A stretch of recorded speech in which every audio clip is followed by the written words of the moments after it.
Welcome to competitive cracker. ഞാൻ അശ്വതി ജോഷി. ഞാൻ പ്രമദ. നമ്മളെല്ലാവരും കാത്തിരുന്ന ഒരു നോട്ടിഫിക്കേഷനാണ് HSA എന്ന് പറയുന്നത്.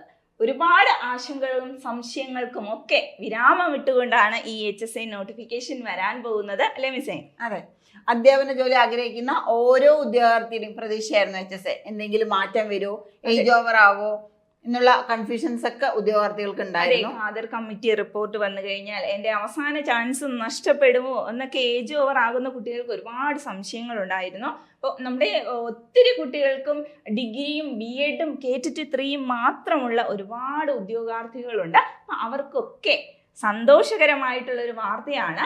ഇനി നമ്മൾ ചെയ്യേണ്ടത് എന്തെന്ന് വെച്ചാൽ, എന്താണ് മിസ്സേ ചെയ്യേണ്ടത്? ഇനി അവർ ആദ്യം ചെയ്യേണ്ടത് എന്താ? ഇത്തവണ HSAക്ക് അപ്പോൾ കാര്യമായ മാറ്റങ്ങളൊന്നുമില്ല, സാധാരണ പോലെ തന്നെയാണ്. അപ്പോൾ ഇനി നമുക്ക് പരിശീലനത്തിന്റെ സമയമാണ്. ഏകദേശം 6 മാസത്തോളമേ നമുക്ക് സമയം കിട്ടുള്ളൂ.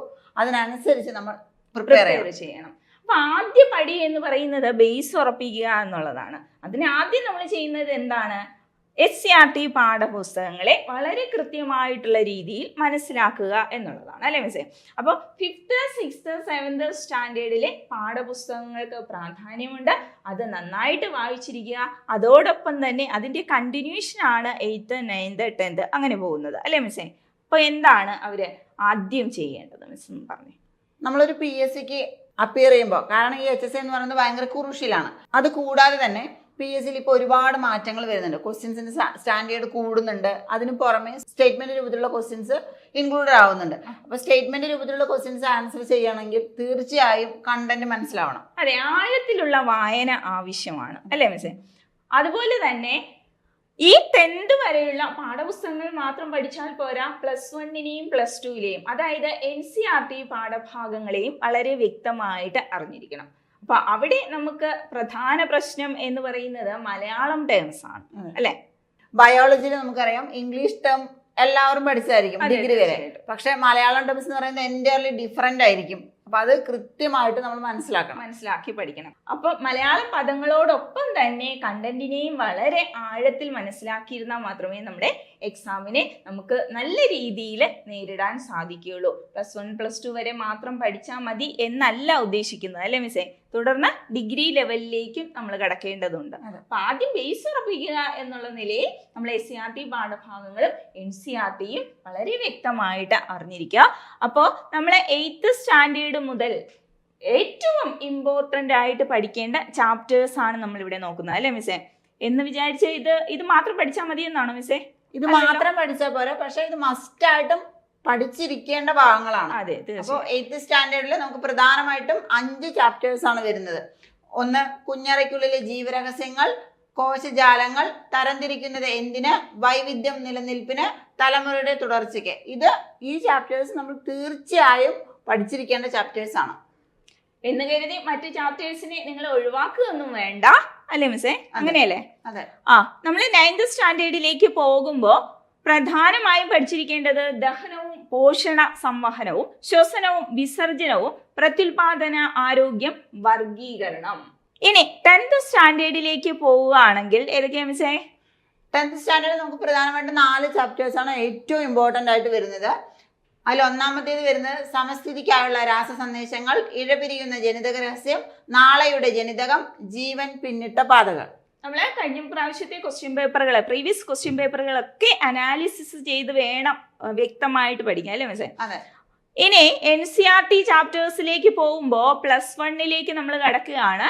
ജീവിയ ലോകം, വർഗീകരണം ജീവികളിൽ, സസ്യലോകം, ജന്തുലോകം, സപുഷ്പികളുടെ ബാഹ്യഘടനാ സവിശേഷത, സപുഷ്പികളുടെ ആന്തരിക ഘടന, കോശം ജീവന്റെ അടിസ്ഥാന ഘടകം, ജൈവ തന്മാത്രകൾ, കോശചക്രവും കോശ വിഭജനവും, ദഹനവും ആഗിരണവും, ശ്വസനവും വാതക വിനിമയവും, ശരീര ദ്രവങ്ങളും അവയുടെ പരിചയനവും, വിസർജ്യ വസ്തുക്കളും അവയുടെ നിർമാർജനവും, നാഡീ നിയന്ത്രണവും ഏകോപനവും, രാസീയ ഏകോപനവും ഉദ്ഗ്രഥനവും.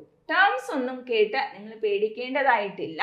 ഞങ്ങൾക്ക് നാച്ചുറൽ സയൻസിന് മലയാളം ടേംസ് ഉൾപ്പെടുത്തിക്കൊണ്ട് ഒരു ഡിക്ഷണറി തന്നെ ഞങ്ങളിവിടെ തയ്യാറാക്കി വെച്ചിട്ടുണ്ട്. അപ്പോൾ തീർച്ചയായിട്ടും നിങ്ങൾക്ക് അതും പ്രയോജനപ്പെടുത്തി വളരെ വ്യക്തമായിട്ട് പഠിക്കാം.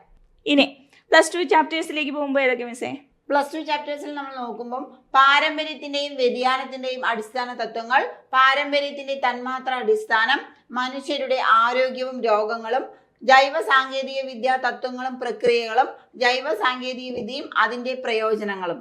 ഇതൊക്കെയാണ് +2 വരെ വരുന്ന നമുക്ക് മോസ്റ്റ് ഇമ്പോർട്ടന്റ് ആയിട്ടുള്ള ചാപ്റ്റേഴ്സ്. അതെ, ഇതിന് പുറമെ നമ്മൾ ഡിഗ്രി ലെവൽ ബുക്സും കൂടെ നോക്കണം. അതിന്റെ മലയാളം ടേംസ് വളരെ വ്യക്തമായിട്ട് പഠിക്കണം.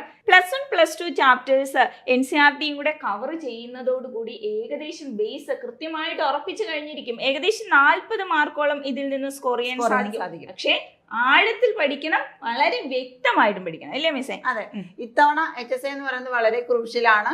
നമുക്കറിയാം, സ്വാഭാവികമായിട്ടും കട്ട് ഓഫ് കൂടും. എല്ലാവരും പഠിച്ചു തുടങ്ങിയിരിക്കുകയാണ്. നമ്മുടെ വിജയത്തിന്റെ രഹസ്യം പ്രത്യേകിച്ച് പറയേണ്ടതില്ല, അല്ലേ മിസ്സേ? കഴിഞ്ഞ പ്രാവശ്യത്തെ റാങ്ക് ഹോൾഡേഴ്സിനെ തന്നെ എടുത്തു കഴിഞ്ഞാൽ അവരുടെ വാക്കുകളിൽ നിന്ന് തന്നെ നമുക്ക് വ്യക്തമാണത്. ഇനി എന്താ മിസ്സേ, ഇവരുടെ സംശയങ്ങളൊക്കെ നമുക്കൊന്ന് ദൂരീകരിക്കണ്ടേ?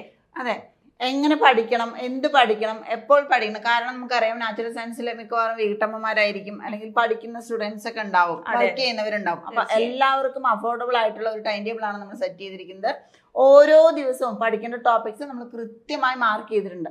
കാരണം ബോട്ടണിയും സുവോളജിയും രണ്ടും, അതെ, ബോട്ടണി പഠിച്ചവർ മാത്രം ഉണ്ടാവും, സുവോളജി പഠിച്ചവരുണ്ടാവും. അവരവരുടെ സബ്ജക്ട് മാത്രമേ അവർക്ക് അറിയുള്ളൂ. അപ്പൊ രണ്ടിനും ഈക്വൽ ഇമ്പോർട്ടൻസ് ആണ് നമ്മൾ കൊടുക്കുന്നത്. അത് അനുസരിച്ച് സെറ്റ് ചെയ്തിട്ടുള്ള ഒരു ടൈം ടേബിൾ ആണ് നമുക്കുള്ളത്. അതെ, നമുക്ക് കൃത്യമായിട്ട് നമ്മുടെ ബാക്ക് സപ്പോർട്ടിന് വേണ്ടിയിട്ട് ഒരു മെന്റർ ഉണ്ട്, അല്ലേ മിസ്സേ? ഏത് സംശയവും നിങ്ങൾക്ക് തീർത്തു തരാൻ വേണ്ടിയിട്ട് ഒരു മെന്റർ നിങ്ങളുടെ കൂടെ എപ്പോഴും ഉണ്ടായിരിക്കും. അപ്പൊ നിങ്ങളുടെ സംശയങ്ങളൊക്കെ തീർക്കാനായിട്ട് ഈ വരുന്ന ജാനുവരി 5-ാം തീയതി ഒരു ഫ്രീ വെബിനാറുമായിട്ട് ഞങ്ങൾ വരുന്നുണ്ട്. അതിനെന്താ ചെയ്യേണ്ടത് മിസ്സേ? ഇപ്പോൾ തന്നെ ലിങ്കിൽ രജിസ്റ്റർ ചെയ്യാം. കാരണം ഇത്തവണത്തെ HSA എന്ന് പറയുന്നത് വളരെ കോമ്പറ്റീഷൻ കൂടുതലായിരിക്കും. ഇപ്പോൾ തന്നെ നിങ്ങൾ പഠിച്ചു തുടങ്ങണം. അതിനായിട്ട് CCയിൽ പുതിയ ബാച്ച് സ്റ്റാർട്ട് ചെയ്തിട്ടുണ്ട്. അപ്പൊ നമ്മുടെ ബാച്ചിന്റെ പ്രത്യേകത, സിലബസിലെ ഇമ്പോർട്ടന്റ് ഏരിയാസിന് കൂടുതൽ ഫോക്കസ് കൊടുത്തുകൊണ്ടുള്ള റെക്കോർഡഡ് ക്ലാസ്സുകളാണ് നമുക്കുള്ളത്. മലയാളം ടേംസ് എല്ലാം ഇൻക്ലൂഡ് ചെയ്തിട്ടുള്ള ക്ലാസ്സുകളാണ്. അതെ, ഡിക്ഷണറി ഉണ്ട്, അല്ലേ മിസ്സേ? അതെ, ഡിക്ഷണറി ഉണ്ട്. അത് കൂടാതെ അതിന്റെയൊക്കെ PDF നോട്ട്സ് അവൈലബിൾ ആണ്. ഇതിനെല്ലാം പുറമെ നമ്മൾ ലൈവ് ക്ലാസ്സുകൾ പ്രൊവൈഡ് ചെയ്യുന്നുണ്ട്. അപ്പൊ പ്രീവിയസ് ക്വസ്റ്റ്യൻസ് ഉൾപ്പെടുത്തിയിട്ടുള്ള ലൈവ് ക്ലാസ്സുകളാണ്. ഇപ്പൊ സ്റ്റുഡൻസിന് ക്വസ്റ്റ്യൻ പാറ്റേൺ, ഏതൊക്കെ ടേംസ് ആണ് ചോദിക്കുന്നത്, ഇങ്ങനെയുള്ള കാര്യങ്ങളൊക്കെ നന്നായിട്ട് മനസ്സിലാക്കാൻ സാധിക്കും. അപ്പൊ ഇത് കൂടാതെ ഒരു പേഴ്സണൽ മെന്റർ സപ്പോർട്ട് നിങ്ങൾക്ക് എപ്പോഴും ഉണ്ടായിരിക്കും. എപ്പോഴും നിങ്ങളുടെ സംശയം ദൂരീകരിക്കാനായിട്ട് നിങ്ങൾക്ക് കോണ്ടാക്ട് ചെയ്യാവുന്നതാണ്. അപ്പോൾ ഇവിടെ നമ്മൾ ഡിസ്കസ് ചെയ്ത ചാപ്റ്റേഴ്സ് മാത്രമല്ല, 5th മുതൽ 12th വരെയുള്ള എല്ലാ ചാപ്റ്റേഴ്സും വളരെ വ്യക്തമായിട്ട് പഠിപ്പിച്ചതിന് ശേഷം മാത്രമേ എക്സാം ഹാളിലേക്ക് നമ്മൾ നിങ്ങളെ കൊണ്ടുചെന്നെത്തിക്കുകയുള്ളൂ. അപ്പൊ തീർച്ചയായിട്ടും നല്ല കോൺഫിഡൻസോടുകൂടി നിങ്ങൾക്ക് എഴുതാൻ സാധിക്കും, അല്ലേ മിസ്സേ? മാത്രമല്ല റിവിഷൻ ഇല്ലേ മിസ്സേ? അതെ, ഇതിന് പുറമെ നമ്മൾ ഓരോ വീക്കിലും റിവിഷൻ എക്സാം നടത്തുന്നുണ്ട്. കാരണം PSCയിലെ ഉയർന്ന റാങ്കിലേക്ക് നമ്മൾ എത്തണം. അതെ, സെൽഫ് അസസ്മെന്റ് ആവശ്യമാണ്, അല്ലേ മിസ്സേ? അപ്പൊ സ്റ്റുഡൻസിന് അതിന്റെ രീതിയിൽ നമ്മൾ പ്രിപ്പയർ ആക്കുകയാണ്. അപ്പൊ ഓരോ ആഴ്ചയും പഠിക്കുന്ന ടോപ്പിക്സ് ബേസ് ചെയ്തിട്ടായിരിക്കും നമ്മൾ റിവിഷൻ എക്സാം കൊടുക്കുക. അതിന്റെ റാങ്ക് ലിസ്റ്റ് നമ്മൾ ഗ്രൂപ്പിൽ പബ്ലിഷ് ചെയ്യും. അപ്പൊ സ്റ്റുഡൻസിന് തന്നെ അറിയാൻ പറ്റും നമ്മൾ എത്രത്തോളം പോർഷൻസ് കംപ്ലീറ്റ് ചെയ്തു, നമ്മളെക്കാൾ എത്ര പേര് നന്നായി പഠിക്കുന്നുണ്ട്. അങ്ങനെ ഒരു ഹെൽത്തി കോമ്പറ്റീഷൻ അവർക്കുള്ളിൽ തന്നെ നമുക്ക് ഡെവലപ്പ് ചെയ്യാൻ സാധിക്കും. അപ്പൊ അതൊക്കെ ഒരു പോസിറ്റീവായി എടുത്ത് എല്ലാവർക്കും നന്നായി പ്രിപ്പയർ ചെയ്യാൻ പറ്റും. അപ്പൊ ഇപ്രാവശ്യം നിങ്ങളും റാങ്ക് ലിസ്റ്റിൽ നേടും അല്ലെ? അപ്പൊ തീർച്ചയായിട്ടും നിങ്ങൾ ജോയിൻ ചെയ്ത് പഠിക്കുക. താഴെ കാണുന്ന നമ്പറിൽ കോൺടാക്ട് ചെയ്യുക. അപ്പൊ ഇതുപോലുള്ള ഇൻഫർമേഷൻസുമായി വീണ്ടും കാണാം. Thank you so much.